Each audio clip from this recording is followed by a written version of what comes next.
ကျောင်းနီးဈေးနီး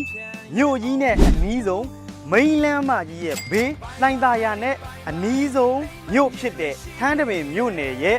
ကျောင်းကုန်းကျေးရွာထဲမှာရှိတဲ့ဂရံမြေစစ်စစ်သိန်း350တဲ့အရစ်ကြနဲ့ရမယ်အခွင့်အရေးအခုလိုအထောက်ထားခိုင်မာတဲ့ဂရံမြေစစ်စစ်ကြီးကိုသိန်း100ကျော်ရှိုံနဲ့အိမ်တန်းဆောက်မီတန်ရှောက်အသင့်နေလို့ရတဲ့ကြံငွေ6လအရစ်ကြစနစ်ဖြင့်ပိုင်အိမ်ချမ်းမြေမှာဈေးနှုန်းချိုသာစွာဖြင့်ရောင်းချပေးနေပါသည်ခင်ဗျာကျွန်တော်အခုရောင်းချပေးတဲ့မြေကွက်ကိုလာရောက်ကြည့်ရှုခြင်းနဲ့ဆိုရင်ထန်းနေပင်တာစုံကပဲလာအနောက်ပိုင်းတက္ကသိုလ်မိန်းလမ်းမကြီးကနေပဲလာကျောင်းကုန်းမှတ်တိုင်မှာဆင်းမိန်းလမ်းမကြီးရဲ့ဘေး1 မိနစ်သာဝင်ရုံနဲ့ရောက်ရှိမဲ့နေရပါခင်ဗျာရေချစ်တဲ့မိဘပြည်သူများလိုချင်တဲ့ဆိုရင်